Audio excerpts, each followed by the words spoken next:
Video की जो quality है पहले आप उसको बढ़ा लीजिए, उसके बाद इस मैथ को हम सॉल्व करेंगे, ठीक है। तो हेलो बच्चों, कैसे हैं आप लोग? उम्मीद करते हैं कि आप अच्छे होंगे और आपकी जो तैयारी है 2027 की वो अच्छी चल रही होगी।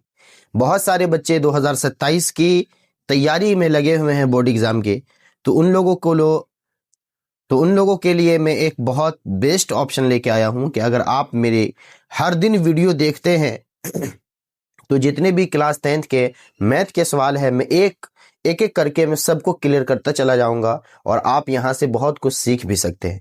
तो चलिए, आज जो मेरा टॉपिक है वो क्या है, एक्सरसाइज 1.1 क्लास 10th के लिए है। ये क्या लिखा हुआ है, निम्नलिखित संख्याओं का एचसीएफ ज्ञात करना है।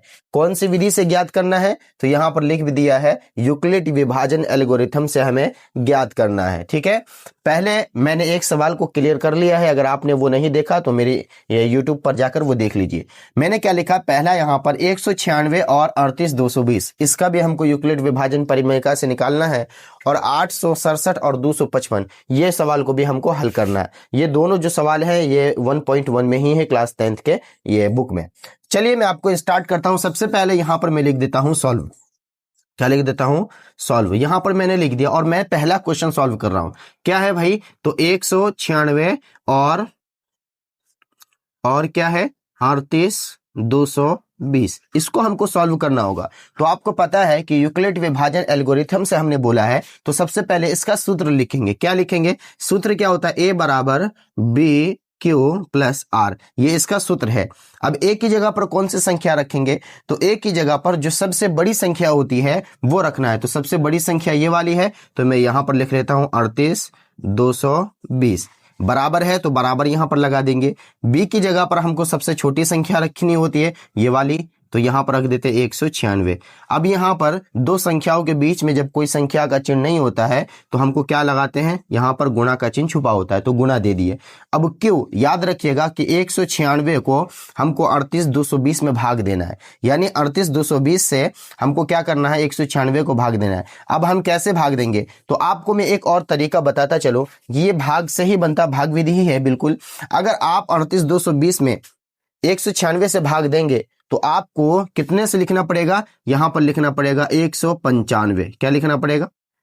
195 से अगर आपने भाग दिया है तो आपका यहां पर क्या आ जाएगा, प्लस का 0 आ जाएगा। आप याद रखिएगा 195 आपको 196 से जब गुणा करेंगे तो क्या आ जाएगा, 38,220 आ जाएगा, यानी 195 बार में 196 38,220 काट देगा, तो हमारा आंसर यही हो जाएगा। अब आपको पता होना चाहिए कि HCF जो होता है हमेशा वो बी संख्या होता है, यानी बी का जो मान होता है वही होता है। तो 196 ही हमारा क्या हो जाएगा, HCF हो जाएगा, याद रखिएगा। अब हम क्वेश्चन नंबर 2 की बात करते हैं, तो इसको भी हम यहां पर लिख देते हैं, सॉल्व लिख दिए। अब हम क्या करेंगे, यहां पर लिखा हुआ है 867 और क्या है 255, 255 हो गया।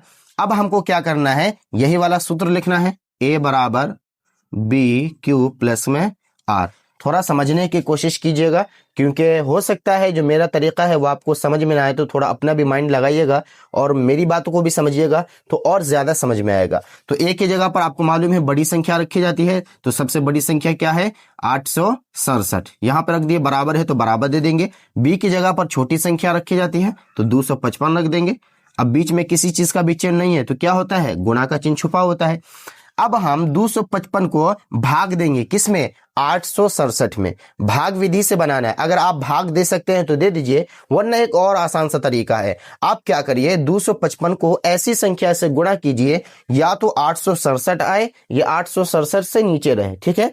तो अगर हम 255 को, याद रखिएगा मैं अभी बना नहीं रहा हूं, सॉल्व करा रहा हूं आपको, 255 को अगर हम 3 से गुणा कर लेते हैं, किससे गुणा कर लेते हैं भाई, 3 से गुणा कर लेते हैं, तो 5 तिया 15, 15 के 5 हासिल बचा 1, 5 तिया 15, 15 एक 16, 16 के 6 हासिल बचा 1 और 3 दूना 6, 6 एक 7। आपको देख रहे हैं कि 765 आया यहाँ पर, और यहाँ पर कितना है 867। अगर हम यहाँ पर 4 से गुणा करेंगे तो फिर ये ज्यादा चला जाएगा, तो हमको ज्यादा नहीं ले जाना है, कम ले जाना है। अब ये जो हमको गुणा करने के बाद मान आया है ना, कितनी बार में गुणा किए थे हम, तो हमने 3 बार में गुणा किया था। अब देखिए जो गुणा करने के बाद आया है उसको बड़ी संख्या से माइनस कर देंगे, तो क्या करेंगे, 867 माइनस कितना, 65। अब ध्यान दीजिएगा 7 में से अगर हमारा 5 चला जाएगा तो यहाँ पर 2 बचेगा। अब 6 में से 6 चला जाएगा तो 0 बचेगा, और 8 में से 7 चला जाएगा तो 1 बचेगा। ये जो हमारा शेष फल बचा है इसी को हम r की जगह पर रखेंगे। कितना बचा हुआ है? 102 बच गया। कितना बच गया भाई? 102 बच गया, तो हमने वहां पर उसको रख दिया। अब इसको हम मिटा देते हैं।